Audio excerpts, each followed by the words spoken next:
اللهم صل على سيدنا ومولانا محمد وعلى آل سيدنا ومولانا محمد وآلہ وبارک وسلم۔ سورہ رعد پر ہمارا بیان چل رہا تھا، اور اس کی 7ویں آیت میں اللہ تبارک و تعالیٰ نے کفار کی ایک حماقت اور جہالت کو ذکر فرمایا۔ چنانچہ اللہ تعالیٰ فرماتا ہے وَيَقُولُ الَّذِينَ كَفَرُوا لَوْلَا أُنزِلَ عَلَيْهِ آيَةٌ مِّن رَّبِّهِ، اور کہتے ہیں وہ جنہوں نے کفر اختیار کیا کہ کیوں نہیں نازل کی گئی ان پر کوئی آیت، کوئی نشانی ان کے رب کی طرف سے۔ تو اس پر وضاحتی کلام تو ہو چکا ہے کہ اتنی عظیم نبوت کی نشانیاں دیکھنے کے باوجود اور صریح معجزے، ایسے افعال و اعمال جس کو کرنے سے عام لوگ عاجز آ جائیں، خلاف عادت کام ہوتا ہے جو نبی سے سرزد ہو، اس کو معجزہ کہتے ہیں۔ اور چونکہ وہ دوسروں کو عاجز کر دیتا ہے کہ کوئی ویسا کام نہیں کر سکتا، اس لیے اس کو کہتے ہیں معجزہ، عاجز کر دینے والا۔ اس کے باوجود یہ کہنا کہ آپ پر اگر کوئی آیت نازل ہوتی نا، کوئی نشانی واضح ہم دیکھ لیتے تو ایمان لے آتے۔ تو اس پہ صرف سمجھانے کے لیے ایک دفعہ پھر اس مضمون کا اعادہ کر دیتا ہوں کہ یہی کیفیت آج مسلمانوں کی ہے کہ مسلمان دین پر عمل کرنے سے راہ فرار اختیار کرنے کے لیے کچھ اپنا اسٹینڈرڈ بنا لیتا ہے، خود ساختہ۔ اگر یہ علماء آپس میں نہ لڑے نا، پھر ہم دین کی طرف آئیں گے۔ کتابیں آسان ہی نہیں ہوتی، سمجھ میں نہیں آتی، اتنی مشکل کتابیں لکھی ہیں، آسان ہوتی نا پھر ہم کر لیں۔ آج کل بھائی مصروفیت بہت زیادہ ہے، کون دین سیکھ سکتا ہے اس میں؟ دوسرے کہتے ہیں ہاں بالکل صحیح بات، یعنی وقت اس کو ملتا، پیسہ گھر سے چھت پھٹتی، روزانہ پیسہ گر جاتا، اور علماء آپس میں لڑ نہیں رہے ہوتے، شیر و شکر ہوتے، چاہے ماں باپ لڑ رہے ہوتے، ماما چاچا لڑ رہا ہوتا، لیکن علماء نہ لڑتے تو یہ بڑا پپو بڑے آرام سے بیٹھ کر دین سیکھ لیتا۔ حالانکہ ہم اپنی باغی طبیعت پر غور کریں تو یہ کسی حالت میں بعض اوقات ہدایت اور دین کی طرف مائل ہونے کے لیے تیار نہیں ہوتی، یہ ہیلے بہانے ہوتے ہیں۔ ایک آسانی فراہم کر دیں، دوسرا عذر ڈھونڈیں گے، دوسرا ہو جائے تیسرا، وہ جی نائٹ ڈیوٹی ہے نا اس لیے فجر نہیں پڑھ پاتا ہوں، صبح آتا ہوں اتنا تھکا ہوتا ہوں کچھ انتہا نہیں، جب ڈے کی ڈیوٹی ہو جاتی پھر بھی فجر قضا ہو رہی۔ اب کیا مسئلہ ہے بھائی؟ بس وہ رات کو باتیں کرتے رہتے ہیں نا، پھر وہ آنکھ نہیں کھلتی صبح۔ چلو فجر کا مسئلہ ہو گیا، عشاء میں کیا پرابلم ہے؟ عشاء میں جی وہ دو تھکے آ رہے گھر پر آتے ہیں نا، یہ مسئلہ، یعنی اس میں مشقت محسوس نہ ہوتی، ڈیوٹی بھی مرضی کے مطابق ملتی، یا ذرائع آمدنی اس کے ایسے ہوتے ہیں کہ فیکٹریاں کرائے پہ چل رہی ہیں، مکان کرائے پہ چل رہے ہیں، زرعی زمینوں کی آمدنی سالانہ آ رہی ہے، تو یہ بڑا متقی پرہیزگار ہوتا، پابند نماز ہوتا، پھر دیکھتے اس کا تقویٰ، پھر تو گھر گھر سے غوث اعظم نکلتے ہیں نا۔ تو یہ وہی ہماری روش ہے جو ان کافروں کی ہے، جو اللہ نے قرآن میں بیان فرمائی۔ دین سے بھاگنے کا بہانہ، داڑھی کیوں نہیں رکھتے؟ جب یہ چھوٹی عمر ہے، بڑے ہوں گے تو رکھ لیں گے نا۔ بڑی عمر ہو گئے تو جی شادی کیسے ہوگی؟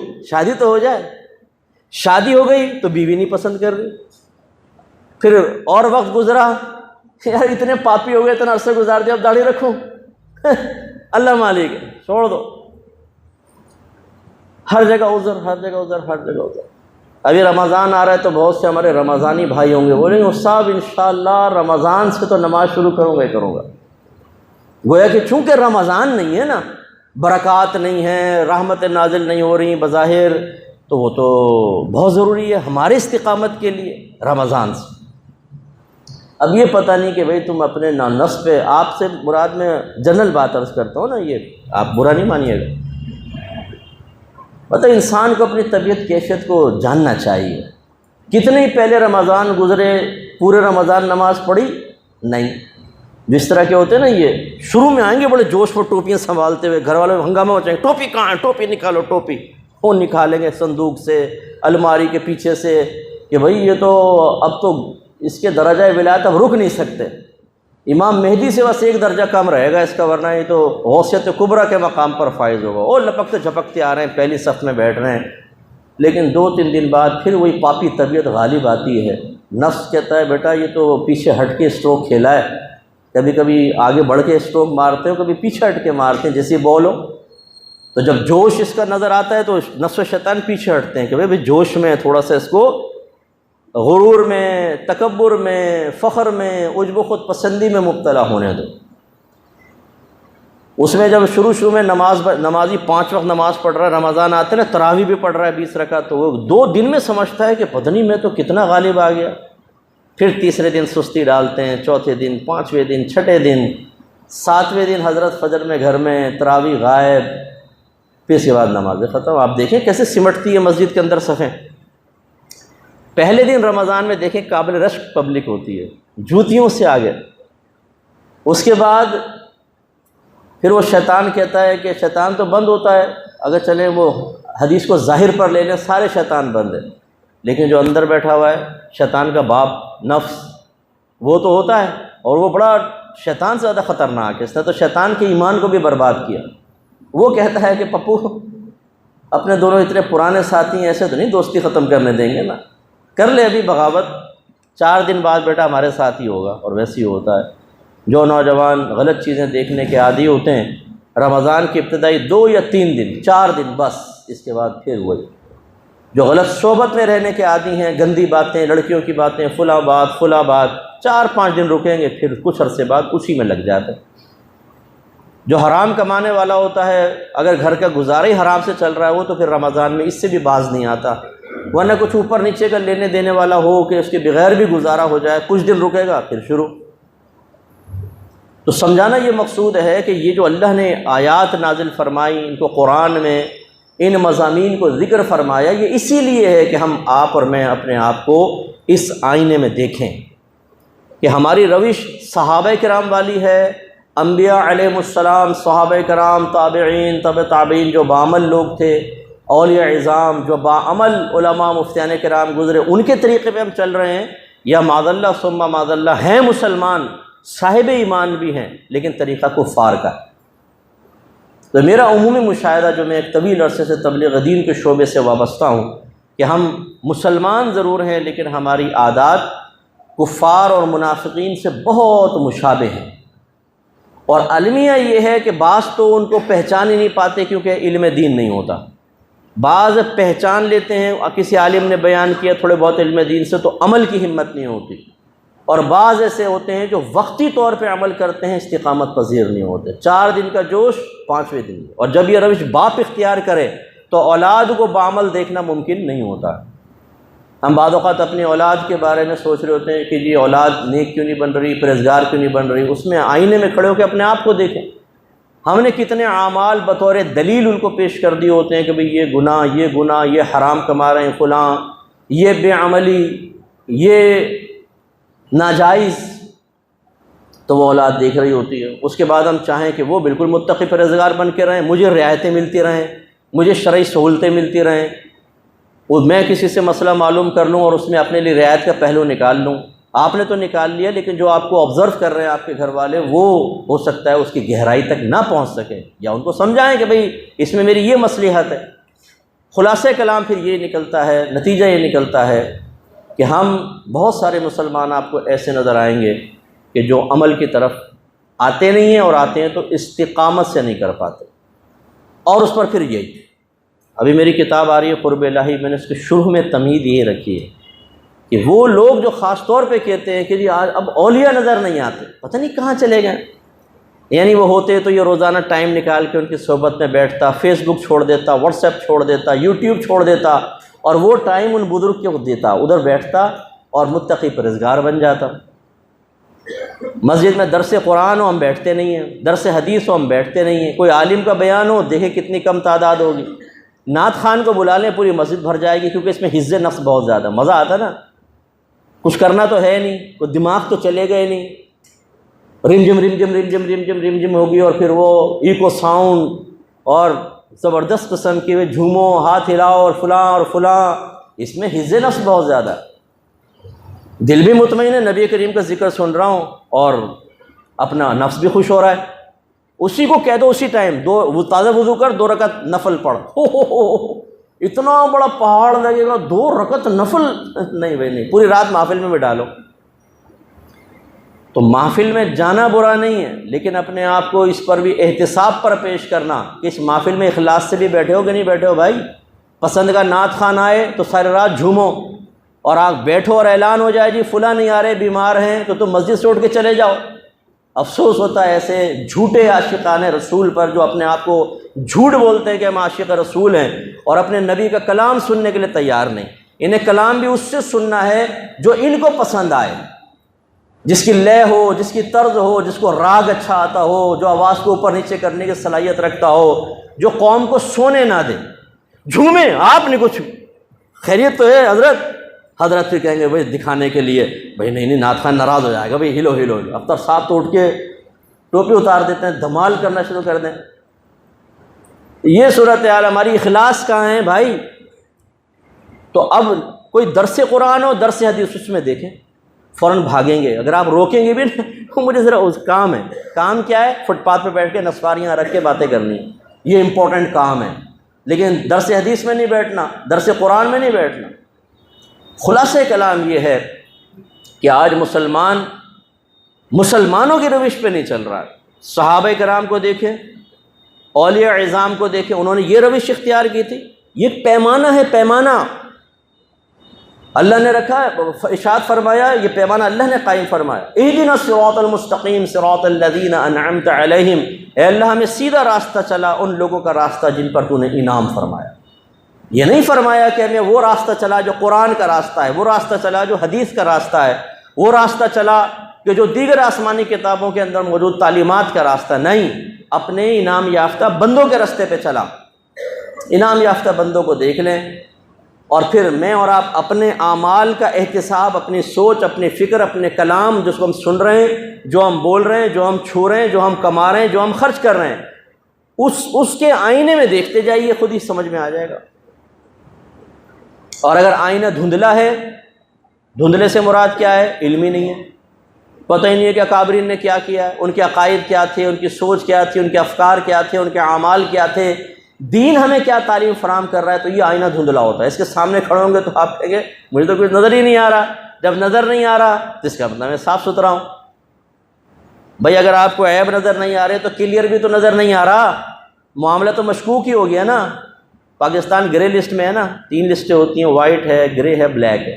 اس طرح منی بھی 3 طرح کی ہوتی ہے، وائٹ منی، گرے منی، بلیک منی۔ بلیک منی جو حرام سے آپ نے ناجائز ذریعے سے کمائی ہو، وائٹ جو بالکل کلیئر آپ شو کر دیں HBR کے سامنے کہ یہ ہے میرے ذرائع۔ لیکن گرے وہ ہوتی ہے کہ جو ہوتا تو صحیح ہے پیسہ، لیکن آپ اس کا ثبوت فراہم نہیں کر سکتے، جیسے ٹیکس بچانے کے لیے بہت سارے لوگ گھوچے لگاتے ہیں۔ تو ایسے ہی جو دھندلا جس کو نظر آ رہا ہے نا، وہ ابھی تو سمجھ لو گرے لسٹ میں ہے۔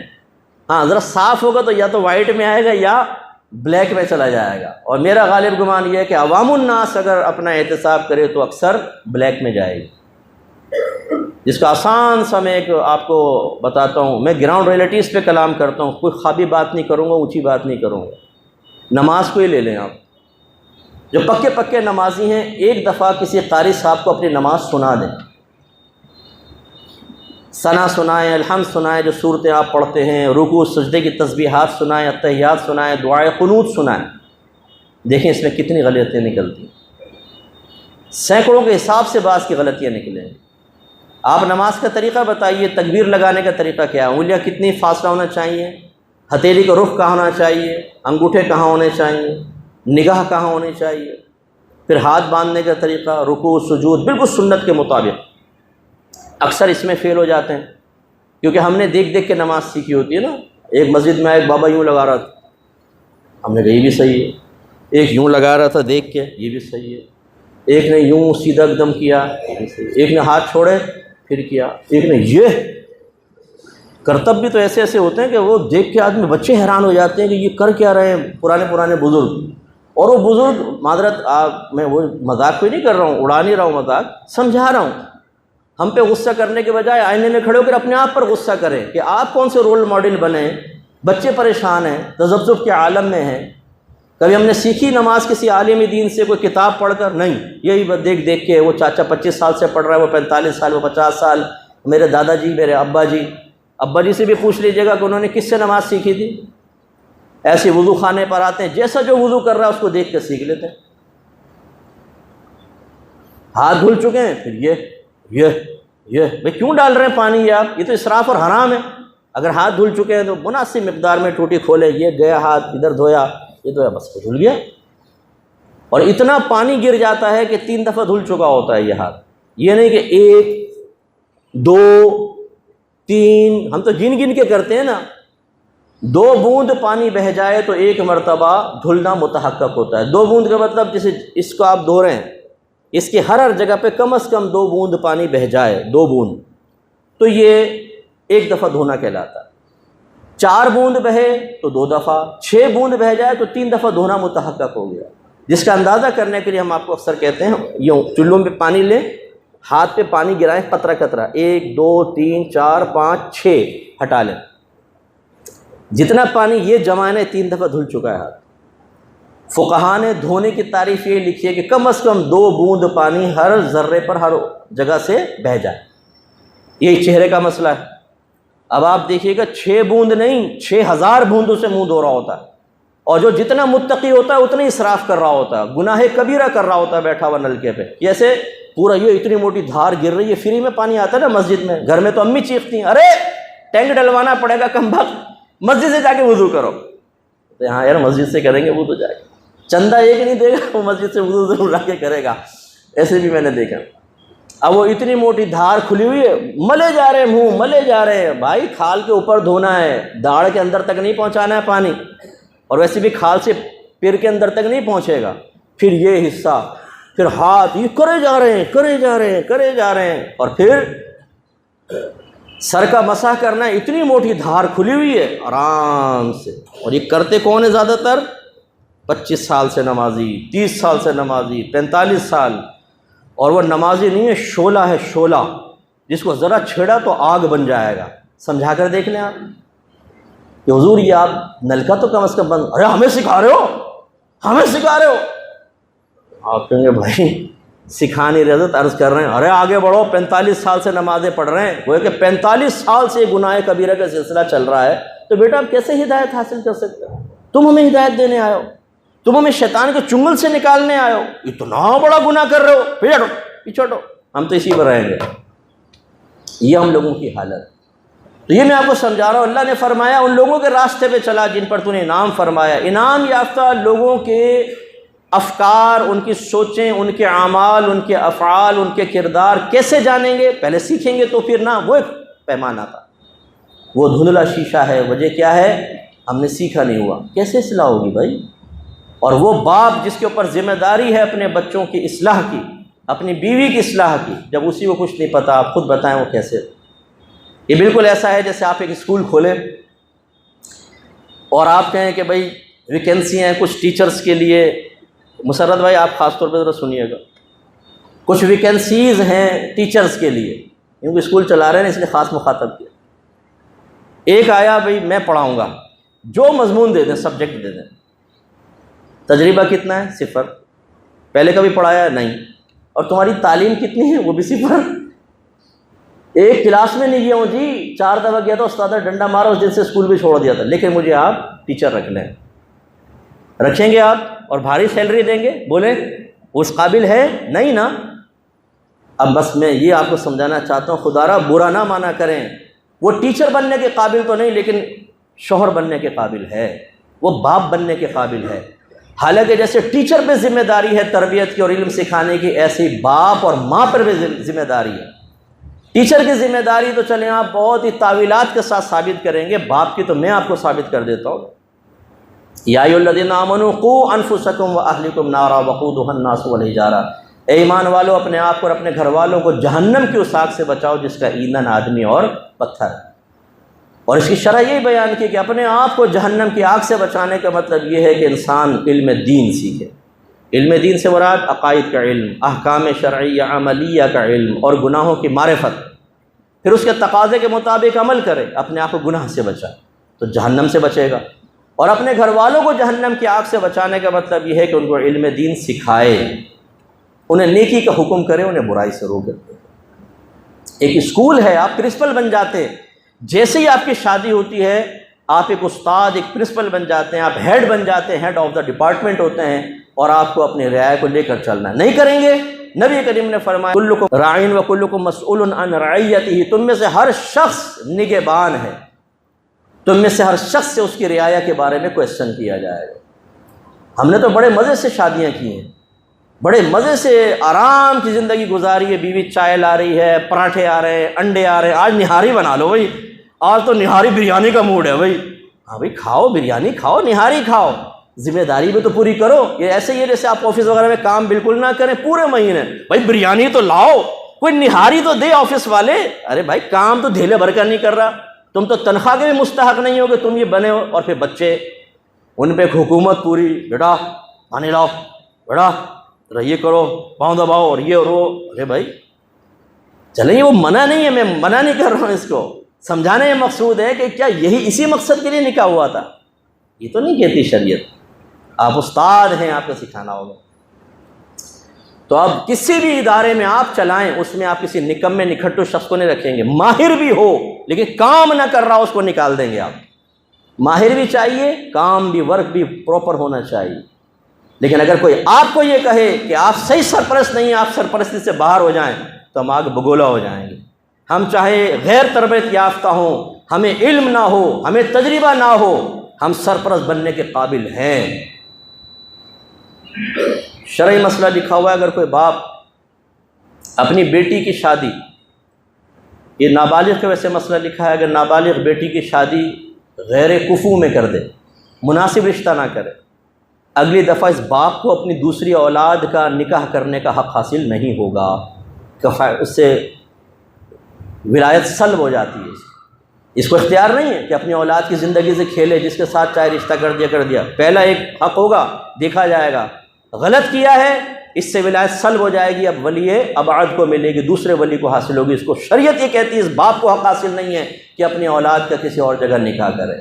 ہم نے تو اپنا دین پڑھا ہی نہیں ہے نا، دین سمجھا ہو تو پھر آپ کو پتہ چلے گا جیسے ماں باپ کے حقوق ہیں، ایسے اولاد کا بھی بڑا زبردست حق رکھا ہے۔ جب ماں باپ اپنی اولاد کو کہتے ہیں کہ ہمارے ساتھ غلط کرو گے تو تمہاری گرفت ہوگی، آخرت برباد ہوگی، تو وہیں پر اولاد کو تو یہ حق نہیں ہے کہ ماں باپ کو یہ جملے کہیں، لیکن خود ماں باپ کو سوچنا چاہیے کہ اگر اولاد کے ساتھ غلط کرو گے، انہیں غیر تربیت یافتہ رکھو گے، انہیں دین نہیں سکھاؤ گے، تو یاد رکھو تمہاری بھی گرفت ہوگی اور تمہیں پکڑا جائے گا آخرت میں۔ یہ مزے کے دن ختم ہونے والے، قبر میں جا کر نہ چائے ہے، نہ پراٹھے ہیں، نہ بریانی ہے، نہ بچوں کا پاؤں دبانا ہے، وہاں پر احتساب اسٹارٹ ہوگا۔ تو یہ جو اللہ تعالیٰ نے قرآن عظیم میں کفار کا مقولہ ذکر فرمایا کہ وہ ہمارے نبی سے کہہ رہے ہیں کہ آپ کی طرف سے آپ پر اگر کوئی نشانی ہوتی تو پھر ہم آپ کی اطاعت کو قبول، کیوں نہیں نازل کی گئی آپ پر آپ کے رب کی طرف سے کوئی نشانی؟ تو یہ وہی لوگ ہوتے ہیں کہ جو سب کچھ دیکھنے کے باوجود دین سے بھاگنے کے ہیلے بہانے اختیار کرتے ہیں، اور یہ بالکل غلط ہے۔ اللہ تعالیٰ نے اب اپنے حبیب کو تسلی دی، انما انت منذر، اے حبیب آپ تو محض ڈرانے والے ہیں، آپ کا کام ہے ڈر سنانا، اس سے زیادہ نہیں ہے آپ کا کام۔ یہ سب آپ اچھی طرح ذہن میں رکھیں کہ عالم دین سے اگر آپ ایک مسئلہ پوچھتے ہیں، آپ بتا دیا، اس کی ذمہ داری ختم ہے۔ اب آپ عمل کریں نہ کریں، جس کو آپ نے بتایا وہ عمل کرے نہ کرے، عالم کا کام منوانا نہیں ہوتا، اس کا کام صرف بتانا ہوتا ہے، اس لیے کہ یہ تو نبیوں کا بھی یہی منصب تھا، منوانا ان کا کام نہیں، ڈنڈا اٹھانا ان کا کام نہیں تھا۔ ہاں جہاں اللہ تبارک و تعالیٰ نے شرعی حد یا سزا مقرر کی ہے، ٹھیک ہے، اس کو تو نافذ کریں گے، زانی کو کوڑے لگانا ہے، شادی شدہ زانی کو رجم کرنا ہے، چور کا ہاتھ کاٹنا ہے مخصوص شرائط کے بعد، وہ تو شریعت نے مقرر کیا، لیکن نبی کا کام ہے بتانا بس۔ اس لیے یاد رکھیں اگر آپ کسی کو کوئی کلپ دیتے ہیں کسی عالم دین کی، کوئی ان کی بات بتاتے ہیں اور سامنے والا نہیں مانتا، تو پھر بعض لوگ کہتے ہیں جی ہم نے تو آپ کو کلپ دیا تھا، وہ ماننے کے لیے تیار نہیں ہے، تو بھائی عالم دین کیا کرے بیچارہ، اس کا کام تو یہی ہے نا کہ وہ بتا سکتا ہے، اس سے زیادہ تو کچھ نہیں کر سکتا۔ اور آپ بھی بس یہ ذہن بنا کر رکھیں کہ عالم کا کام منوانا نہیں ہوتا، اس سے کام بتانا ہے۔ جب عالم کا نہیں ہے پھر آپ کا بھی یہ منصب نہیں ہے۔ ہاں یہ بات ضرور ہے کہ میرے آقا صلی اللہ علیہ وسلم نے فرمایا بچہ 7 برس کا ہو تو نماز کا حکم دو، 10 برس کا ہو تو مار کر نماز پڑھاؤ۔ سختی کرنے کا مکلف بنایا ہے باپ کو کہ وہ تھوڑی سختی کرے اپنی اولاد پر، فرائض کی ادائیگی کے سلسلے میں وہ باپ کرے گا، نہیں کرے گا تو گناہگار ہوگا۔ باقی یہ کہ جیسے دوست احباب ہیں، آپ کے بڑے ہیں، انہیں آپ پولائٹلی ذکر کریں، محبت سے سمجھائیں، مانتے ہیں ٹھیک، نہیں مانتے چھوڑ دیں۔ تو انما انت منذر ولکل قوم ہاد، اور ہر قوم کے لیے ایک ہدایت دینے والا ہے۔ ویسے تو یہ نبیوں کے بارے میں کہ ہر قوم پر اللہ نے ایک ہادی کو بھیجا ہے، وہ آ کے ہدایت دیتا ہے، لیکن اب چونکہ سلسلہ نبوت تمام ہو چکا ہے، اس تناظر میں اگر اس آیت پاک کو دیکھیں تو ہر قوم کے لیے ایک ہادی ہوگا۔ مراد کیا ہے؟ اگر اس تناظر میں دیکھ لیں کہ ہر جہاں جہاں لوگ موجود ہیں ان کی ہدایت کا کوئی نہ کوئی اللہ نے سامان فرمایا ہو۔ آپ تو ماشاءاللہ پاکستان میں رہتے ہیں، جو میرے سامنے بیٹھے ہیں میں ان سے مخاطب ہوں ابھی، یا جو پاکستان میں سن رہے ہیں یا ہندوستان میں سن رہے ہیں، جہاں دارالعلوم ہیں، جہاں علماء ہیں، جہاں مساجد ہیں، جہاں دیگر معاملات ہیں، جہاں دینی ایکٹیویٹیز لگاتار آپ دیکھ رہے ہوتے ہیں، لیکن بعض علاقے ایسے ہیں جہاں پر ایسا کچھ نہیں ہے، جیسے باہر کے ملک ہیں،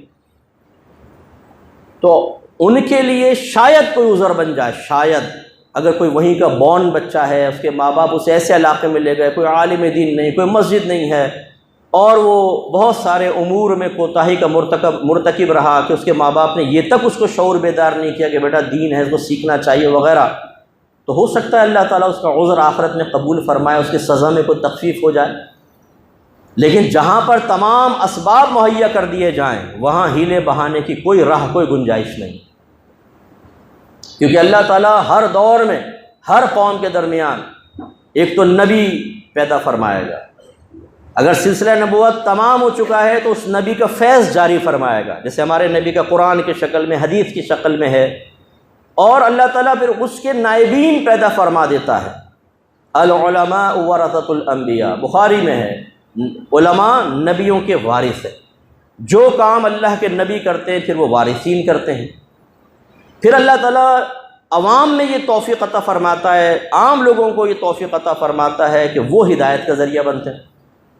جیسے کوئی دوست سمجھا رہا ہے یار نماز پڑھو، ایک عام آدمی نمازی وہ کہتے ہیں یار نماز پڑھو، یہ گناہ نہیں کرو، اچھا نہیں لگتا، تم چھچورا پن کرتے ہو، روڈ پہ لڑکیوں کو چھیڑتے ہو، عورتوں پہ آوازیں کستے ہو، یا تم یہ روڈ پہ کھڑے ہو کے عورتوں کو دیکھتے رہتے ہو، یہ چیز تمہارے وقار کو زائل کرے گی، یہ صحیح نہیں ہے، ایک مومن کے لیے شان یہ نہیں ہے۔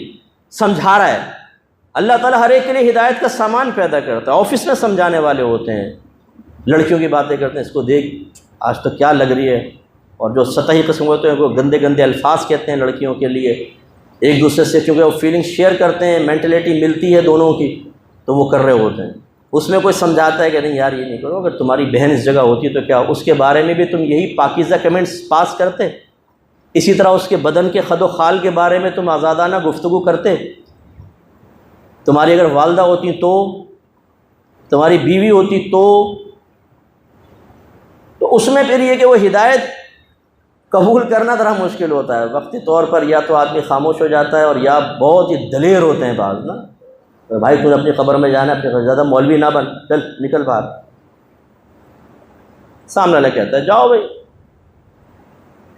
تو آپ اور مجھے بھی غور کرنا چاہیے، بعض اوقات جو اسکول ٹیچرز ہوتے ہیں وہ ہادی ہوتے ہیں بہت اچھے، وہ سمجھا رہے ہوتے ہیں بچوں کو، خصوصاً ٹین ایج میں جب بچے پہنچ جاتے ہیں نا، 13 سے 19 تک، یہ ایج جس میں ہارمونس چینج ہو رہے ہوتے ہیں، اس میں طبیعت میں تیزی آتی ہے، جھنجھلاہٹ، ہدایت قبول نہ کرنا، ایگریسو جلدی ہو جاتا ہے بچہ، غصے کا اظہار، یہ چیزیں اس کے اندر آ جاتی ہیں۔ تو ایسے بہت سارے بچے یہاں بیٹھے ہوئے ہیں، لیکن ضروری نہیں کہ انہی صفات کے حامل بھی ہوں۔ اب ٹیچر سمجھاتی ہیں، وہ بھی ایک ہدایت۔ اب یہ ہم بعض اوقات کہتے ہیں یہ خود بے عمل ہے، خود یہ سامنے والا اگر بے عمل ٹیچر بھی ہے، وہ کیا کہہ رہا ہے یہ دیکھیں نا۔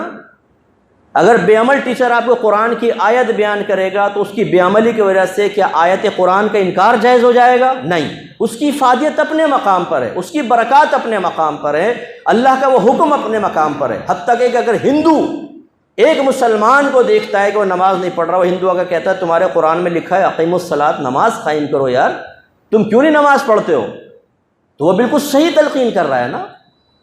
اس کا یہ قول کیا اس وجہ سے رد کر سکتے ہیں کہ تو ہندو ہے، تو ہمیں کیا قرآن سنائے گا بھائی؟ یہ تو بے وقوفی کی بات ہے، آپ اس ہندو کا انکار نہیں کر رہے، آپ تو قرآن کا انکار کر دیں گے۔ تو اس کا مطلب یہ ہوا ہر شخص ہم میں سے ایسا ہے جس کو ہدایت ملتی ہے۔ آپ میں سے ہو سکتا ہے کوئی فرسٹ ٹائم یہاں آ کر بیٹھا ہو، بیان سن رہا ہے، اس میں کتنی باتیں عرض کرتا ہوں، سمجھاتا ہوں، لیکن اب بات یہ ہے کہ اللہ نے تو یہ فرمایا لکل قوم ہاد، ہر قوم کے لیے ایک ہادی ہے. کیا یہ خبر دینا مقصود ہے؟ نہیں، یہ سمجھانا مقصود ہے. ہر قوم کے لیے ایک ہادی ہے، اور جب کوئی ہدایت دینے والا ہو تو اس کی ہدایت کو قبول کرنا چاہیے، کیونکہ قبول نہ کرنا واضح ہدایت کو یہ کفار کا طریقہ ہے. اس پر آپ کو مجھے ذرا غور و تفکر کرنا چاہیے. اس کے بعد اللہ تبارک و تعالیٰ نے پھر اپنی قدرت کے دلائل پر کلام شروع فرمایا. اللہ تعالیٰ ارشاد فرماتا ہے اللہ یعلم ما تحمل كل انثى وما تغيض الارحام وما تزداد. اور اللہ تعالیٰ جانتا ہے جو ہر مؤنث اپنے شکم میں اٹھاتی ہے، جو بوجھ اٹھا رہی ہے اس کو اللہ جانتا ہے، اور اس کے ارحام کا کم ہونا اور اس کا زیادہ ہونا اللہ تعالیٰ جانتا ہے. یہ اللہ نے اپنی علمی وسعت کو بیان فرمایا. جنس کیا ہے پیٹ میں یہ اللہ تعالیٰ بہتر جانتا ہے، اور اللہ کی عطا سے اس کی مخلوق بھی جانتی ہے. جیسے جب بچہ 4 ماہ کا ہوتا ہے تو ایک فرشتہ آتا ہے اور اللہ کے حکم سے بچے میں روح پھونک دی جاتی ہے. اس لیے 4 منتھس کے بعد بغیر کسی شرعی عذر کے ایبورشن کا مطلب ہے ایک ہستی کو، ایک ذات کو قتل کرنا. اگرچہ اس پہ وہ قتل کے احکام جاری نہیں ہوتے کہ اگر آپ نے ایبورشن 4 مہینے کے بعد کرایا تو قتل کا بدلہ قتل آپ کو پھانسی پہ چڑھائیں گے، ایسا تو نہیں ہوتا. وہ زندہ انسان کے لیے ہوتا ہے. جب دنیا میں آ جائے پھر قتل کریں گے تو قتل کے بدلے قتل ہوگا. لیکن اس کو قتل کی مثل کہا ہے، ایک مسلمان کے قتل کی مثل ہے اگر صحیح شرعی عذر نہ ہو تو. ہاں صحیح عذر ہے تو ہو بھی سکتا ہے، اس کی تفصیل انشاءاللہ بعد میں کرتے ہیں. اللہ تعالیٰ جانتا ہے کہ جینڈر کیا ہے، جنس کیا ہے. اب اس پہ ایک سوال یہ ہو سکتا ہے ضمنی سوال کہ کیا ہم اس کو جان سکتے ہیں کہ نہیں، کیونکہ بڑا تجسس ہوتا ہے، شوق ہوتا ہے جی ڈاکٹر صاحب بتائیے کہ لڑکا ہے کہ لڑکی ہے. اچھا باہر کے ملک میں تو آپ پوچھیں نہ پوچھیں، ان کا طریقہ یہ ہے کہ باقاعدہ سی ڈی بنا کے پورے الٹرا ساؤنڈ کریں گے، پوری سی ڈی بنا کر دے دیں گے. نظر نہیں آتا، اس میں لگتا ہے کوئی ایسا ہے جیسے عود بلاؤ سا عجیب سا کالا کالا سا، لیکن وہ اتنا کلیئر ابھی بنا نہیں ہے، اور کچھ عرصے بات کر لیں گے بہت ہی کلیئر آ جائے گی، لیکن بتا دیتے ہیں. اچھا بعضوں کو جستجو ہوتی ہے، شرعی لحاظ سے یہ جستجو صحیح نہیں ہے. اگرچہ میں اس کو حرام نہیں کہہ رہا ہوں، لیکن اللہ تبارک و تعالیٰ نے جو معاملات پوشیدہ رکھے ہیں ان معاملات میں اگر آپ انٹرفیئر کریں گے ضرور خرابی پیدا ہوگی. مثال کے طور پہ اگر ایک عورت حاملہ ہو جاتی ہے، تجسس قائم رہے، لڑکا ہو گیا لڑکی، لڑکا ہو گیا لڑکی، تو 9 مہینے تک دونوں نارمل زندگی گزاریں گے اور تجسس میں ہوں گے بھئی لڑکا ہوگا کہ لڑکی ہوگا. لیکن اگر پہلے یہ 4تھے مہینے میں یا 5ویں مہینے میں پتہ چل جائے کہ یا پہلے بھی جیسے بھی لڑکی ہے اور شوہر کو بیٹے کی تمنا ہو، اس کے بعد جو 5 مہینے ہیں وہ بڑے کرب اور اذیت والے ہوں گے، رویہ چینج ہو جائے گا. خود بعض اوقات عورتوں کی خواہش ہوتی ہے کہ لڑکا پیدا ہو، تو حالانکہ لڑکا پیدا ہونے میں عورت کا کوئی کمال نہیں ہوتا، لیکن وہ خاندان میں چوڑی ہو کے ایسے چلتی ہے جیسے تو بھائی ہو اس نے بڑا کمال کیا. اور ٹوین ہو جائیں اور دونوں لڑکے ہوں تو پھر تو چھت تک اس کا سر پہنچ جاتا ہے. کیونکہ ہمارا رویہ بھی ایسا ہوتا ہے نا، ایک بہو کی ایک بیٹی ہوئی، دوسری کی دوسری بیٹی، تیسری کی تیسری بیٹی، چوتھی کی بیٹا ہوا، تو ساس اسی کی خدمت زیادہ کرے گی جس کے ہاں بیٹا پیدا ہوا. بھائی کون سا کمال ہو گیا. میں اکثر یہ مثالیں دیتا ہوں، مجھے شرم آتی ہے. انگریزوں کے ہاں لڑکا پیدا ہو لڑکی، ان کی فیلنگ یکساں رہتی ہے، انہیں کو کوئی فرق نہیں پڑتا، لڑکا ٹھیک ہے لڑکی ہے ٹھیک ہے، کوئی مسئلہ نہیں ہے. وہ دونوں کو ایسا کر دیتے ہیں، وہ اپنے ملک کے لیے اور دیگر چیزوں کے لیے مفید ہوتے ہیں، وہ اچھی تربیت کر دیتے ہیں. ہمارے ہاں یہ نحوست زمانہ جاہلیت والی ابھی تک ختم نہیں ہوئی ہے کہ لڑکا پیدا ہو تو چھت پہ چڑھ کے ابا ناچے، اور لڑکی پیدا ہو تو بیسوڑے میں گھس جائے منہ چھپا کر. شرم تو نہیں آتی ہوگی؟ تمہاری ماں بھی تو ایک عورت تھی، وہ بھی تو لڑکی پیدا ہوئی تھی، آپ کی بیوی بھی لڑکی پیدا ہوئی تھی، آپ کی بہن بھی لڑکی پیدا ہوئی تھی، تو وہ بھی باعث شرم ہوئی کہ نہیں ہوئی؟ یہ بتائیے. ماں کا بڑا مقام ہے جی، باپ سے 3 گنا زیادہ ہے. تو جو بچی پیدا ہوئی یہ بھی ماں بنے گی بھائی، اس پہ کیوں آپ کا منہ بن رہا ہے؟ تو اس لیے جو کچے ایمان کے ہوتے ہیں، ان کی مینٹلٹی اپنے قابو میں نہیں ہوتی، ان کا دماغی حالت اپنے قابو میں نہیں ہوتی، انہیں تو بالکل معلوم نہیں کرنا چاہیے. رہنے دیں. لڑکا ہو اللہ کی بہت بڑی نعمت، لڑکی ہو بہت بہت بڑی نعمت. میرے آقا نے ارشاد فرمایا اگر میں کسی کو فضیلت دیتا تو لڑکی کو لڑکوں پر فضیلت دیتا. لڑکے دین کے لیے اس لحاظ سے مفید ہوتے ہیں، پہلے دور میں بھی جہاد کرنا ہے، مرد ضروری ہیں، عورتوں کی حفاظت مردوں کے ذمہ رکھی ہے، شوہر ہے تو بیوی، گھر کا سرپرست ہے تو ماں کی بھی حفاظت کر رہا ہے، بیٹی کی، بہن کی، اس وجہ سے اس کو ایک درجہ فوقیت حاصل ہوتی ہے. لیکن اس کا مطلب یہ نہیں ہے کہ لڑکی پیدا ہو تو اس پہ پھر افسوس کا اظہار ہو اور اس کو بیکار مخلوق سمجھا جائے. وہ ہمارے ایشیائی طرز عمل نے لڑکی کو بیکار سا کر دیا ہے، ہمارے اس معاشرے کے گند نے کر دیا ہے، اور اس کی بڑی وجہ بھی یہ ہے کہ ہم دین پر نہیں چلتے ہیں، ہم اپنے دین سے نفرت کرتے ہیں۔ اس وجہ سے معاشرے کی حالت ہے کہ بیٹی پیدا ہوتی ہے تو باپ گھبرا جاتا ہے کہ اگر مجھے کچھ ہو گیا تو میری بیٹی کو کون سنبھالے گا اور کیا کرے گا، دین چھوڑنے کی وجہ سے۔ اس میں بیٹی قابل گرفت ہے یا معاشرہ قابل گرفت ہے؟ یہ بتائیں۔ ہم قابل گرفت ہیں کہ ہم نے اپنی غلاظتوں سے ایک ایسا ماحول، ایک ایسا معاشرہ وجود میں لائے ہیں کہ بیٹی پیدا ہو تو باپ کو عزت کا خوف پڑ جاتا ہے، خصوصاً اگر باپ بوڑھے ہو جائیں، بیٹی کی شادی نہیں، وہ جوان ہیں، 2 بیٹے تھے ان کی شادیاں ہو گئی، وہ بہوؤں کے ساتھ ان کی زلفوں کے اسیر ہو گئے ہیں۔ اب ماں باپ گھبراتے ہیں، مر گئے تو بچی کا کیا ہوگا، بیچاری کا کون اس کا رشتہ کرے گا، کیا ہوگا؟ وہ آدھے اور بوڑھے ہو جاتے ہیں، صدمے سے ان کی کمر جھک جاتی ہے۔ کس نے ماحول بنایا ہے؟ ہم جیسے جاہلوں نے بنایا ہے، اپنے خاندان کے اندر یہ گندا ماحول بنایا ہے۔ اگر بہو شادی ہو کر آ جائے، ابا مر گئے، کہتے اتنی منوس ہے، جیسی گھر میں قدم رکھا ہے باپ مار سسر مار دیا۔ اچھا یہ نہیں کہ سسر مر گئے، چلو پھر بھی یہ تھا کہ فعل لازم نہیں، فعل متعدی، گھر میں آئی مار دیا، اس کی طرف نسبت کر۔ اب یہ ان سے کوئی پوچھے کھڑا کر کے کہ اگر صحیح نہیں بتایا تم سب کو کوڑے لگیں گے، یہ بتاؤ یہ تو منوس تھی مار دیا، تمہاری برکت کہاں چلی گئی تھی بھائی؟ یہ اکیلی منوس، تم 10 برکت والے، تمہاری برکتیں کیسی منوس برکتیں ہیں کہ اس پہ غالب نہ آ سکیں؟ تم ہو لائق سزا کہ تم نے اپنی برکت کو اتنا قوی کیوں نہیں کیا کہ باپ کو بچا سکتے؟ بولو اب کیا جواب دو گے؟ نہیں کیوں، تو اللہ کی مرضی ہے، وہاں اللہ کی مرضی تمہارے کوڑے پڑنے لگے، اور ورنہ بہو کی مرضی تھی۔ اور اس سے زیادہ خطرناک مسئلہ یہ کہ ابھی انگیجمنٹ ہوئی ہے اور بابا گیا، بولتے ہو ابھی تو منگنی ہوئی تھی تو سسر کو کھا گئی، آگے پتہ نہیں کیا کیا ہوگا، پھر کیا کریں؟ وہ گھر کی مفتیات کھڑی ہوتی ہیں، دادی پھپھی خالہ سر جوڑ کر بیٹھ گئے، اسمبلی کا اجلاس شروع، سینٹ کا اجلاس ہو رہا ہے، قانون پاس ہوا کہ یہ منگنی توڑ دی جائے۔ منوس لڑکی ہے، اس کے جیسی انگیجمنٹ ہوئی ہے معاملہ خراب ہو گیا۔ یار خدا کا خوف کرو۔ تو یہ ہمارے یہاں جہالت ختم کب ہوگی؟ علم دین سیکھیں، عمل کریں۔ یہ معاشرہ اتنا خراب ہو گیا کہ بیٹی کی پیدائش کے اوپر خاندانوں کے منہ بن جاتے ہیں، حالات ماحول خراب ہے، بچی بیچاری باہر نکل نہیں سکتی، باپ گھبرا جاتا ہے کہ اب اس بچی کو میں کیسے پالوں گا، کیسے پڑھاؤں گا، کوئی مسئلہ نہ ہو جائے۔ اور آج کل بچیوں کے ساتھ جو معاملات ہو رہے ہیں وہ آپ کے سامنے ہی ہیں، ہر باپ گھبراتا ہے اپنی بچی کو، ہر ایک افورڈ نہیں کر سکتا کہ وہ بچی کو خود لے کر جائے، اب رکشے والے کے ساتھ بھیج رہا ہے، کوئی سوزوکی والے کے ساتھ بھیج رہا ہے، حالات اتنے خراب، روزانہ ماں ہولتی رہتی ہے جب تک بچی واپس نہیں آ جاتی۔ کس نے یہ ماحول بنایا ہے؟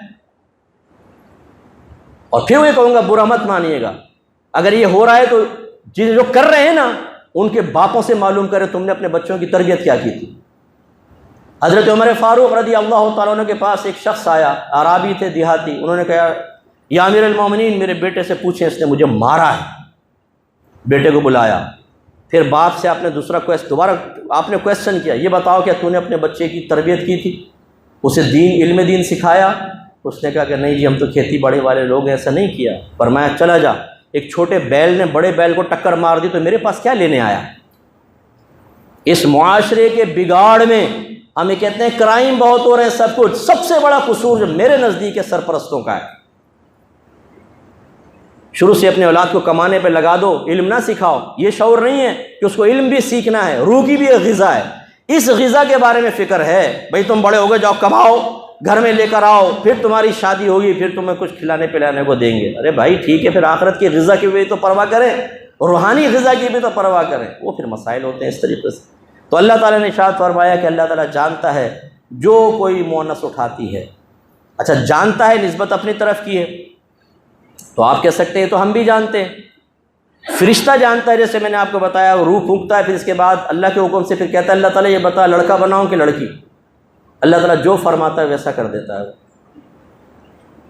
پھر اس کا رزق لکھتا ہے، اس کے سانس لکھتا ہے، پھر یہ تک لکھ دیتا ہے یہ خوش بخت ہوگا یا بدبخت ہوگا، یعنی اپنے قدرت اور عمل اور اختیار سے، یہ نہیں کہ مسلط کر دیا جاتا۔ اللہ تعالیٰ اپنے علم سے جانتا ہے کون کس کا اینڈ کیا ہو رہا ہے، اس وہ اپنی عقل استعمال کر کے، اپنے اختیار استعمال کر کے مسلمان مر رہا ہے، اللہ تعالیٰ فرماتا ہے لکھ دو مسلمان، اور اگر کوئی کافر مر رہا ہے تو اللہ تعالیٰ فرماتا ہے فرشتے لکھو کافر۔ اللہ جانتا ہے، تو اللہ جانتا ہے تو پھر فرشتہ بھی جانتا ہے، اور اسی طرح پھر الٹرا ساؤنڈ ہوتے ہیں تو آپ اور ہم بھی جان لیتے ہیں۔ تو ان دونوں میں فرق کرنا ضروری ہے۔ بس یہ آخری بات یہی ہے اللہ تعالیٰ کا جاننا ذاتی اعتبار سے ہے اور باقی مخلوق کا جاننا عطائی اعتبار سے ہے۔ یہ فرق بہت ضروری ہے۔ ذاتی اعتبار سے جاننے کا مطلب کہ اللہ کو کوئی نہیں بتاتا، وہ خود جانتا ہے، اس کو کہتے ہیں ذاتی۔ اور جو خود نہ جان سکے، کسی کے بتائے سے معلوم ہو، اسے عطائی کہتے ہیں۔ ہمارا جاننا عطائی، اللہ تعالیٰ کا جاننا ذاتی۔ بتاؤ شرک ہوا کہ نہیں ہوا؟ بولیں شرک ہوا کہ نہیں ہوا؟ تو بس نبی کے علم غیب کا معاملہ بھی یہ ہے، اللہ کا علم غیب ذاتی اور نبی کا عطائی۔ اللہ کو کسی نے نہیں دیا اور ہمارے نبی کو اللہ نے دیا، جس فرق کی وجہ سے ماں کے پیٹ میں اگر آپ جنس معلوم کر لیں شرک متحقق نہیں ہوتا، ایسے نبی کریم کے لیے علم غیب عطائی ثابت کریں تو شرک متحقق نہیں ہوتا۔ اللہ سمجھنے کی توفیق عطا فرمائے۔ وآخر دعوانا ان الحمد للہ رب العالمین۔